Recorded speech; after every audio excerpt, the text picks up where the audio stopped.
Welcome to part 6 of the Field of Glory Napoleonic introductory series. In this episode, we'll cover the firing phase. So, what units are allowed to fire? There's artillery, infantry, and units with artillery attachments. So, a unit that has, in this case, a cavalry unit, all it has an artillery attachment, that artillery attachment can fire. To fire, there must be an arc and in range. And shouldn't have changed formation during the turn or retired as a reaction to an assault or firing earlier in the move as an outcome move. If they were only driven back though, which we'll talk about later, they can fire. But if they've made an outcome move, then they cannot fire. Three things to note on firing. The phasing player fires first and applies the result of the fire. So if the enemy drops morale or is pushed back, that can affect their ability to fire back. Once that's all done, then the non-phasing player fires back. Firing is only compulsory at close range, but not at medium or long range. And no firing is possible by or against any units in combat. Let's talk about firing arcs, ranges and priorities for infantry and cavalry with artillery attachments.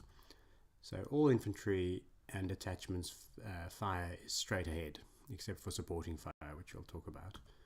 So for unreformed infantry, unreformed can have attachments or no attachments. If they have no attachments, all their fire is only at close range and straight ahead. And that's the volley fire of massed infantry is what that represents. Then you get unreformed infantry with a skirmish or artillery attachment. In this case, they can fire out to medium range, and what that represents is a screen of skirmishers out far in front of the unit, out to about 600 yards or so, putting out fire. Then for reformed infantry and cavalry with artillery attachments, they fire straight ahead at close and medium range. And what are the target priorities? So there's an order of priority.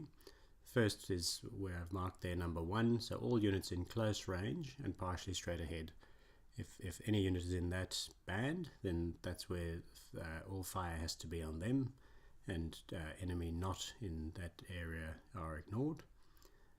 Then if there's nobody in the zone 1, then all units fire at medium range and partially straight ahead become the second priority. Let's talk about artillery fire. So artillery, unlike infantry and attachments, can fire either 1 or 2 bases to the side. So close range representing canister fire is 1 base width, as is medium range, 1 base width on either side of the unit, and that's the canister range. That's the artillery firing canister.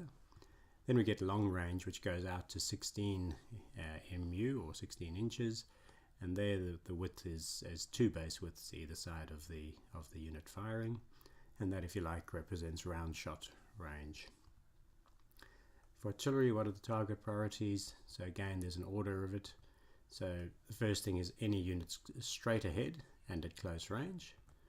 Then any units in close range but not straight ahead but in arc. So if you have an enemy unit to the side there, you'd have to fire at them. Then number 3 is all units at medium range and partially straight ahead. All units in medium range and then in arc. And finally, any target at long range and in arc. So the difference of these is 1 to 4, you have to split your fire across all units that are in each of those bands, whereas number 5, you can actually allocate against one specific target. You can pick a target. It's a funny rule that's worth pointing out, commonly known as the bendy bullets rule. So targets have to be in arc and in range to be able to fire at them, but range is measured between the 2 shortest points, not along the arc of fire. So let's look at the diagram. So in this picture or situation, A is in the firing arc of B, but if you measure the distance straight ahead, that distance is more than 2 MU, so it's out of close range, so they'd be firing at medium range if you measured the range straight ahead. But as the rule says, you measure the range actually between the shortest distance between the units. So the shortest distance is less than 2 MU, so in this case B fires at A as a close range shot, even though the straight ahead distance looks like it's medium range. The reason for this rule is we found in playtesting that units could sneak up from the side, as in this image, and then A has the benefit of firing at B at close range, but B is firing back at medium range, and it seemed anomalous, so hence the reason for the rule. However, it doesn't stop you if you leave your flank open, as in this image, and you allow A to come around like it has in the picture. If A can stay completely out of arc of B, then it can fire back without reply.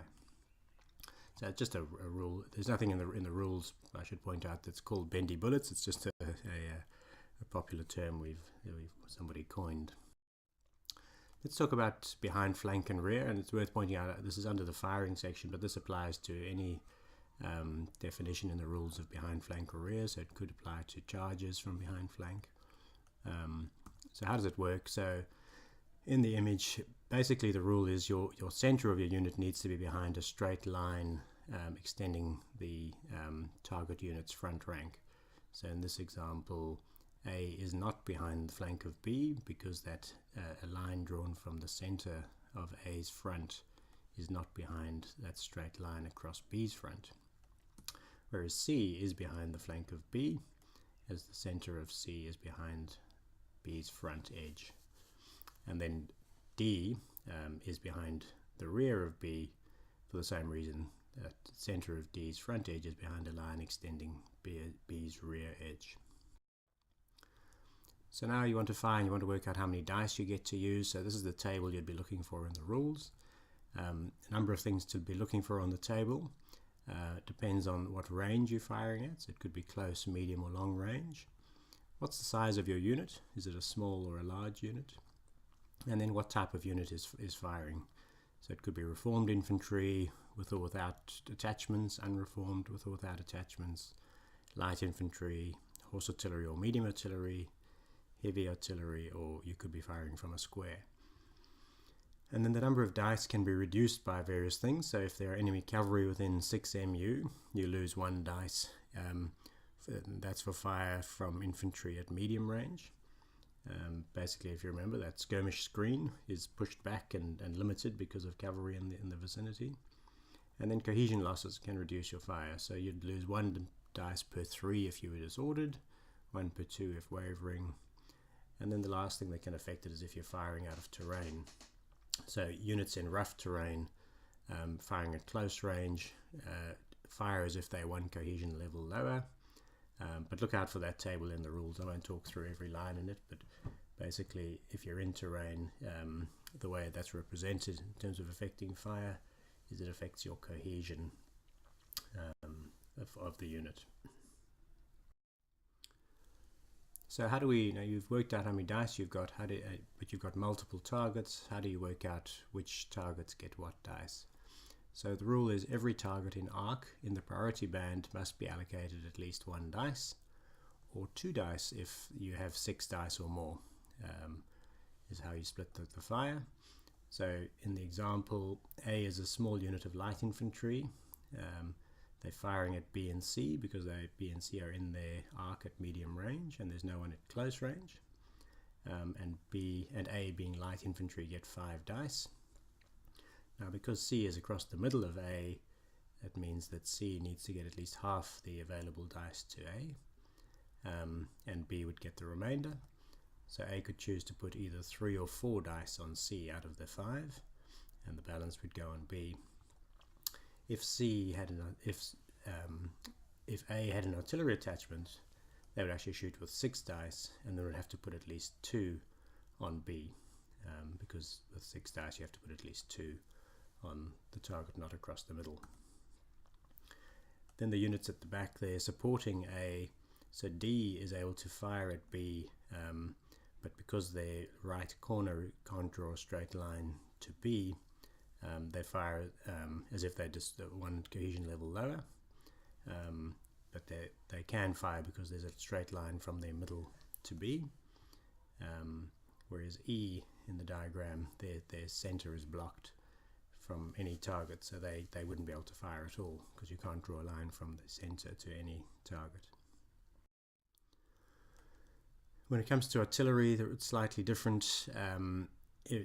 Similar but different, so every target in arc in the priority band must be allocated at least 1 dice again, or 2 if the shooting is with 6 or more dice. So in this picture, A would have to split 6 dice between C and D, because they're both in close range and directly straight ahead. And C must get at least half of those because they're across the middle of A. D would get the balance, and even though B is in close range, it gets no fire, as C and D are in the same range band and directly ahead. And this would also apply at medium range in terms of priority and allocation of dice. If B, C and D were not there at all, and you've only got E, F and G at long range, then A could fire all of its dice at any one of those targets, or could split across them in any way that they chose. Support fire. So support fire is if it applies to a unit that has no other target in any range band, and it can then help support other units' fire. So the support area, which also applies to combat, which we'll talk later, is basically, think 2 inches in front of your unit and then 1 base either side is the support area. So in this diagram, B can give support fire against D and E because B has no other target. B isn't wavering, so wavering units can't give support fire, and D and E are within B's support area. And it is worth noting that 1 unit can provide support fire on 2 flanks. What's the procedure? So you add the support dice to the primary unit's dice, and then you make reductions for the primary unit's cohesion level, as well as the primary unit's training level for reroll purposes. So in this example, if A had 4 dice at close range, B would add 1 extra dice, goes to 5, and then if A, you then work out if A was, say, disordered, they would lose 1 per 3 out of the 5, and then if A was veteran, all those dice would still fire as if veteran. So how do you work out the to hit score when you've got worked out your dice? So it's a factor of the range, it's a factor of the type of target, and then there are a number of modifiers that can affect, give you a +1 or -1 to hit. For example, if a unit's in cover, or if you're firing from behind flank, or if you're firing at a unit in single line or something like that. What's the effect of firing?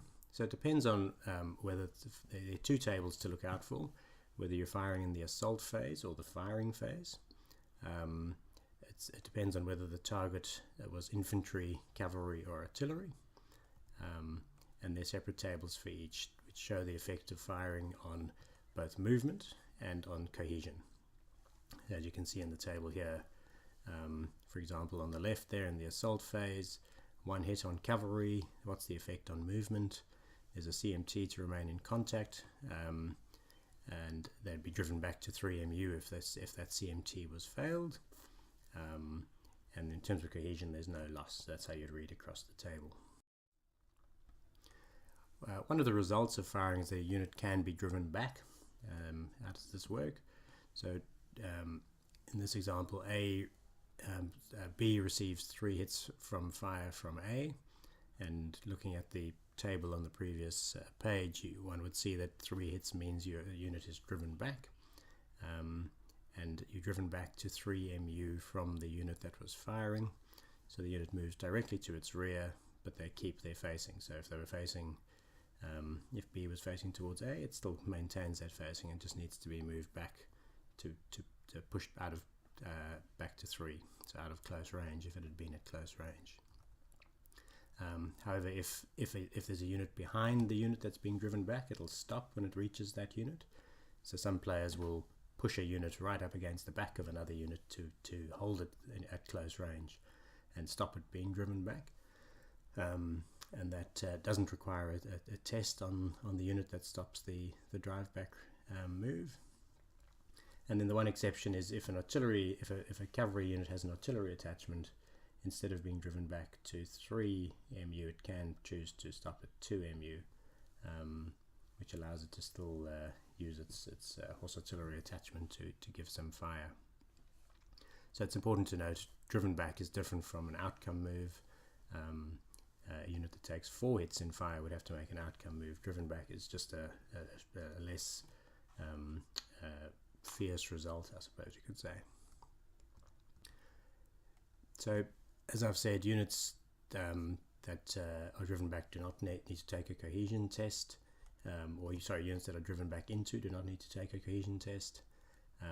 And also important to note, units that are driven back in the firing phase can still fire back if they were the non-phasing player, and they can still move in the movement phase. So that's it for the firing phase. In the next episode we'll talk about movement.